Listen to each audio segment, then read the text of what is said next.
Hi, Carl from GlassCast, here to take you through our step-by-step instructions on how to create your own resin countertop using one of our GlassCast Countertop kits. You can also follow these instructions if you're not using one of our pre-made kits and instead coming up with your own unique combination of colours and pigments from the extensive range that we have. In this video, I'm going to be showing you absolutely everything you're going to need to know to successfully transform your uninspiring laminate like this, or even if you're coating over MDF or unfinished plywood, into stunning, glossy, hygienic counters with incredible appearances, ranging from convincing marble or granite through to just about any combination of colours and effects you can imagine. Each of our countertop kits is already accompanied by its own video guide, which is going to show you exactly how to mix and blend the colours to achieve that particular look, including cosmic black granite and rose quartz. And so the purpose of this video is to cover everything else, such as planning the job, preparing your surfaces, masking off your work area, mixing and pigmenting your resin, and how to achieve perfect continuous effects over those rolled edges. And finally, I'll show you how to flatten and polish any drips or marks if they happen.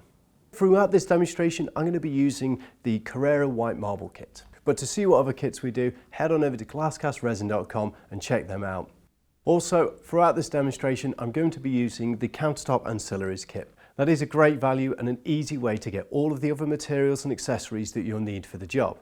Unfortunately, one thing we don't provide in the ancillary kit is a hairdryer. So you're going to want to get one of these as it's an essential part in our marbling process. But as you can see, I've got quite a bit of resin from the hundreds of countertops I've worked on. It is a possibility that you'll get a bit of resin on there, so I wouldn't recommend using anything too fancy. Right, let's get started. First step is planning your job. To begin with, I'm going to show you how to work out the area of your worktop. Now, if you're working on an L shape like this, I find it easier to divide this up into sections. So here I've got a little sketch of my work area and I'll just show you how I do that. So I've divided my countertop down this line here, and if we just look at this area, I've got a length of 1.2 by 0.6. That gives me an area of 0.72. And then if we look at this side, I've got a length of 1.9 by 0.6, and that gives me an area of 1.14. Adding these together, that gives me a total area of 1.86 square meters. Our kits are available in sizes of 2 and 6 square meters, and as we're coming in at 1.86, a 2 square meter kit is going to be more than enough, especially as I haven't taken anything off for where the sink goes. No matter how big your kitchen is, when it comes to doing the main pour, we always recommend that you work on no larger area than 2 square meters in one go. Now this is just to ensure that you don't run out of work time and you don't run the risk of resin going off in the pot. Another great way to save precious time is to plan out where some of the various details are going to go in your effect.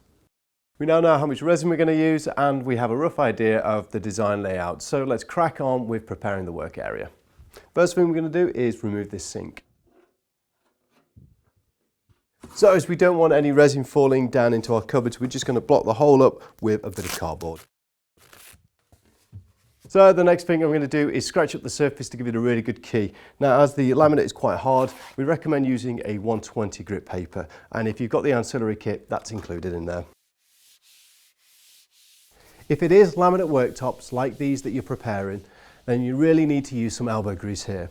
Laminate is quite tough, and so we want to make sure that these surfaces are keyed properly.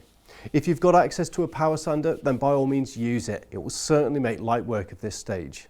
By the time you're done, you should be able to see consistent, visible scuffs all over the surface of your worktops, including right into the corners and all the way down that front edge.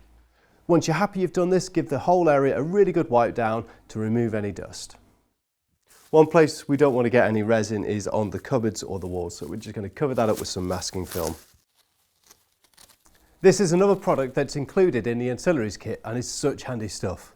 This type of film is often used by painters, but is just perfect for this job. Of course, if you're not using the ancillaries kit, then any other type of plastic film or even cut up carrier bags could be used here. Where I've applied the film to protect the tiles on the back and sides, I'm intentionally cutting it a bit short. Likewise, the masking tape I'm using to hold the film in place is also positioned a bit higher than you might expect. This is because I then apply a second band of tape that will properly mask this back edge off. I can then remove this tape without having to remove the rest of the masking film. What I'm doing here is just putting a piece of tape on the underside of the counter. Now this is going to prevent any drips from rolling back and dripping onto your cupboard doors. If we just take a closer look, you can see what I'm doing here. You want to get the masking tape to make a good seal from the underside of the countertop down to the top of the doors. But make sure you position the tape with a bit of a gap from the front edge. Then later on we can peel this tape away and leave the doors still protected. With our work area prepared, we're now ready to start mixing some resin. But before I do, I just want to cover some basic safety information. GlassCast Free contains no solvent or VOCs and has next to no odour. However, in common with all epoxies, it's essential that you have adequate ventilation, which I most certainly have in this studio. If you don't have adequate ventilation in your work area, then you should wear a vapour mask. And it goes without saying that gloves and eye protection is essential throughout the process. Okay, back to the resin. If you're using one of our countertop kits, then you'll have one of these, the kit's colour card. These cards break down exactly how much resin, hardener and pigment you'll need for each stage of the process and for different size worktops.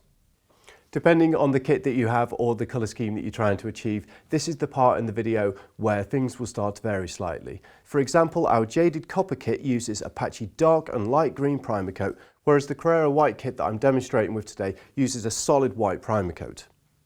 And so for this next section, you'll want to follow the colour and technique advice that are in the tutorial video and the colour card that are specific to your kit. Because it's easier to weigh out smaller quantities of pigment and sub-batches of resin, the colour card uses weight measurements throughout.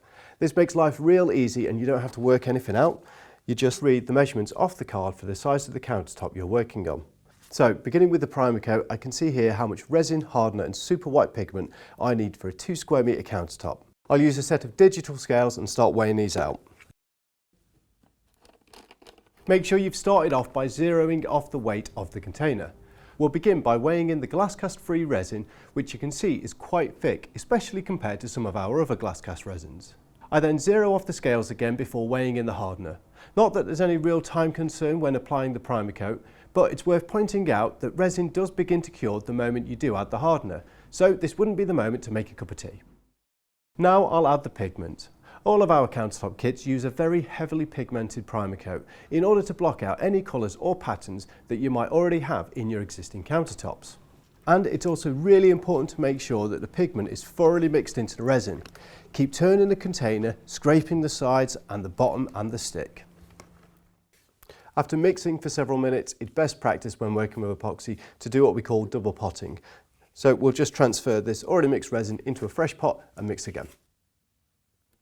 When double potting, it is okay to scrape the resin out of the first bucket, but make sure anything that you do scrape goes into the middle of your new bucket. Using this process ensures that it's almost impossible to end up with sticky patches or streaks caused by any unmixed resin that may collect in the corners and the bottom of the mixing bucket. The easiest way to get the primer coat onto your surfaces is to pour it all over your countertop and spread it around with the brush. There is nothing fancy about the technique needed here. It's just a case of applying the primer coat evenly all over the whole countertop. And you can see just how well this heavily pigmented resin blocks out any colours or patterns from the original worktop. Although this demonstration kitchen has a conventional laminate worktop, because the GlassCast countertop process uses epoxy resin as the primer coat, this exact same process can be applied directly onto just about any material, including virgin MDF or plywood. This can be really helpful and money saving if you want to make unusual size or shape countertops for a kitchen, shop or bar. If you do use ply or MDF as a starting point, this epoxy primer coat will soak into the wood, making it non-porous and much stronger. See our resin countertop handbook for some extra tips when applying to porous substrates. Make sure you've covered the whole countertop, including all the way over the front edges, and the aim is to leave the primer coat as smooth and even as possible. With the primer coat down, there's a couple of things I'm going to do next, and the first is I'm going to keep an eye on this leading edge over the next couple of hours, and if any drips like this form, I'm just going to take the brush and we're going to wipe them away like so. The next thing I'm going to do is remove the tape on the back edge there. By doing it now before the resin has a chance to cure, it's going to be real easy and it's going to leave us with a nice crisp edge. As we've still got drips forming on the underside of this leading edge here, I'm not going to peel the tape off just yet. Instead, I'll just wipe those away as I see them, and then in about an hour or so, I'll be able to peel that tape off. This is the ideal time to remove the tape before the resin cures any further and makes it difficult to remove.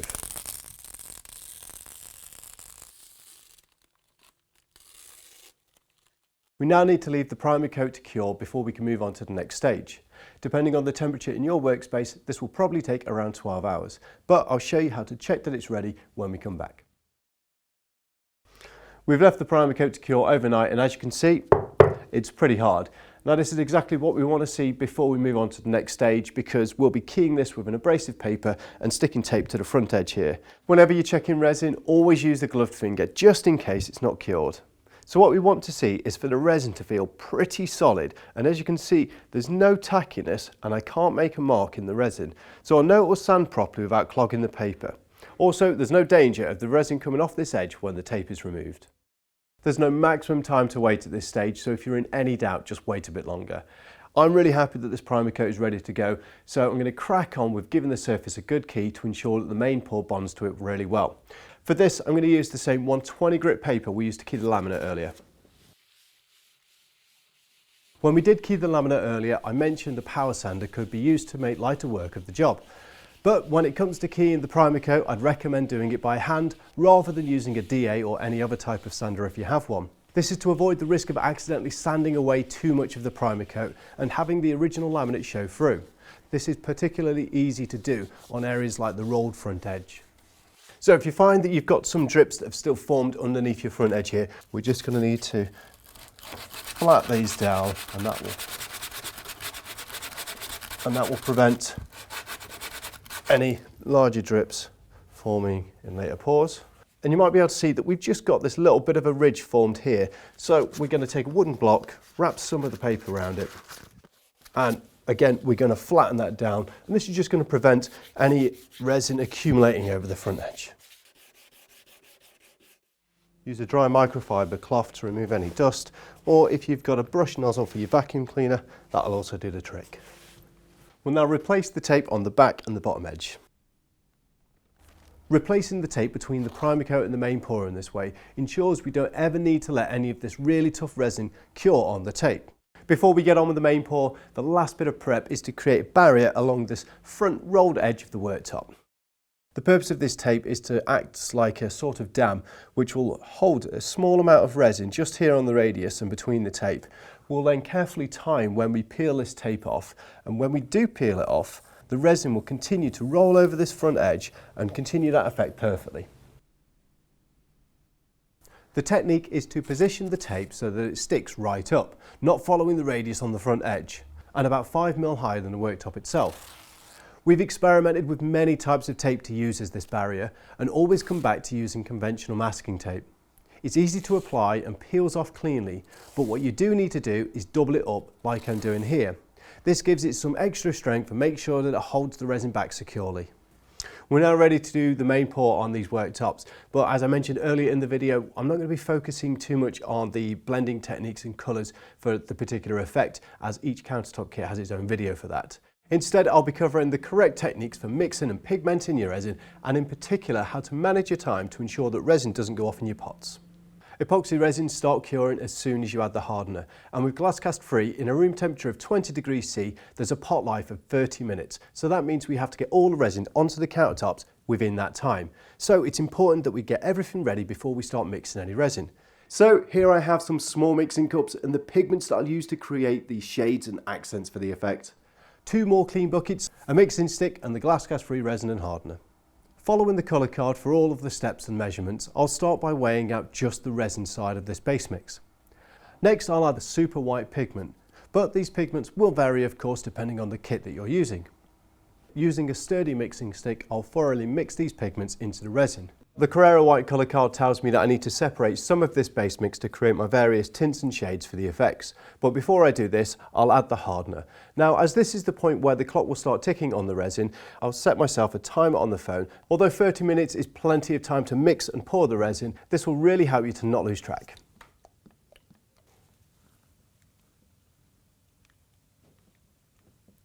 I mentioned earlier the process of double potting when mixing resins, and it becomes even more important for this main pour because any unmixed or partially mixed resin will leave us with sticky streaks or patches on the worktops. And so the double potting process, along with a really thorough mixing, is essential here. As before, if you do scrape resin from the sides of the first pot, make sure you scrape it into the middle of the second pot. I'm now following the instructions from the video and colour card for the Carrara White, which tells me to use some of this base mix to make the shades and accent colours for this effect. These are lighter and darker grey shades, and the last one is a copper accent. I'll also pour out some plain white resin and hold that back just in case I need it later. To help create that realistic marble effect, I'm going to drizzle a tiny amount of the grey pigmented resin into the main white mix. Then I'm going to gently swirl this into the resin to create a streaky effect that will create depth and subtle features in the finished surface. Checking my timer, I've now got 20 minutes left to get these colours onto the worktop, but the sooner the better, so let's get cracking. As I said before, the exact process of layering and blending these colours will vary from one kit to the other. So make sure you're following the video guide for your kit, including the Carrara White Marble kit at this stage. At this point, I'm only really concerned with getting the resin onto the counter, and so it's not the time yet for proper blending work. But depending on the effect you're doing, it may call for some blending or disturbing of tints before further base mix is added. This can help create wider, softer areas of colour that appear to be buried further down, giving the counter additional depth. If the effect you're doing involves drizzling lighter and darker shades or accents to create veins like this, then it's a really good idea to start the drizzle off the edge of the countertop and then bring it across. Although this does make it very important to have protected your floor first, it will mean that you don't have to get heavy splodges of these tints at the edges of your counter. I've now got pretty much all of the resin that I wanted to use out of the pots and onto the countertops, and checking on my timer, I could have used another 5 minutes if I'd needed to. At this stage, it's very likely that you'll have some excess resin still in the pots for your tints and accents. This is because we only need smaller amounts than is practical to mix. Also, it gives you the option to go bolder with your effects if you so choose. As we know that resin cures quicker in the pots, one thing that I like to do is get small amounts of it out onto an additional surface. This can act like a sort of painter's palette that I can keep coming back to if I find that I want to add more of these colours in, without worrying about them going off in the pot. After doing so, if you're left with smaller quantities in the pot like this, then that's perfectly fine. But if any of your pots are more than about a quarter full, then you should pop them outside just in case they start overheating. While the resin on these countertops is in no danger of snap curing like it is in the pots, it is still gradually curing. So we should get to work with the hairdryer and blend these effects while the resin is still fluid. The hairdryer really is a versatile tool when it comes to developing these effects. It can be used quite forcefully to really mix and blend the colours, creating softer blends, or it can be used carefully to steer and direct thinner and more precise details like more distinct veins. Although the timings are a bit less critical now, you should still keep an eye on the time and aim to stop working on the resin within an hour of when it was first mixed. If you've watched tutorials on other resin countertop products, then you may have seen all manner of different things being used to try and create the colours and effects. Things like spraying solvent paints into the resin, adding alcohol, or even adding silicone oil. But as you can see here, our process is simpler and much cleaner, using only the GlassCast free epoxy, pure pigments, some clever layering and a hairdryer to create these amazing effects. This is because GlassCast Free has special additives which expel trapped air, and it also means the resin cures with a perfectly flat, smooth surface finish. This is something that most epoxies don't do, and why you'll often see alcohol being sprayed onto the surface or a blowtorch being used to try and improve the surface finish of those resins.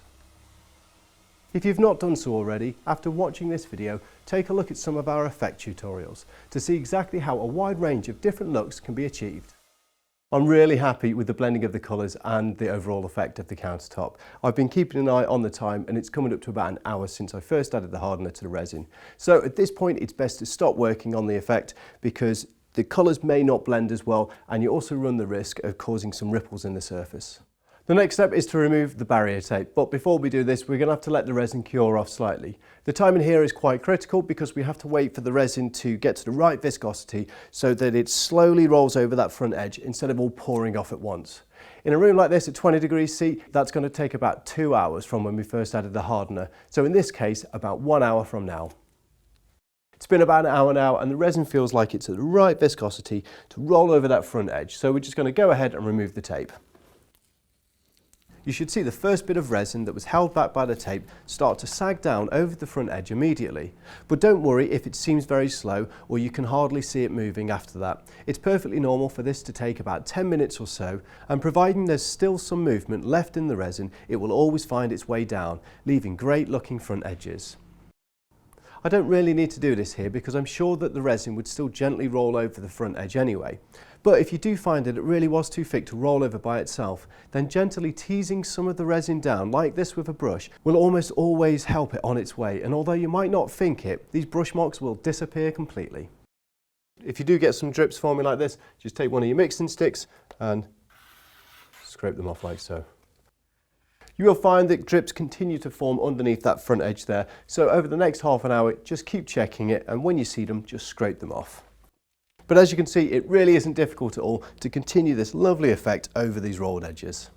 And just before we leave this to fully cure, we're going to remove the tape from underneath the leading edge, as well as the tape along the back.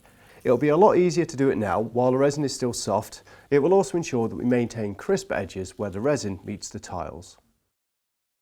Okay, it's been 24 hours and the resin has cured nicely. At this point it won't be fully cured, but it'll be cured enough for us to remove the film and do any finishing off.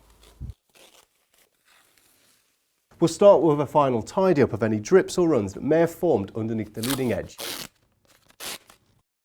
Although the masking tape does do a pretty good job, it's quite common for some of the resin to still be moving after you remove the tape and form drips along this bottom edge, especially on the insider corners like this. But these are no problem at all and can easily be sanded away using some of the 120 grit paper.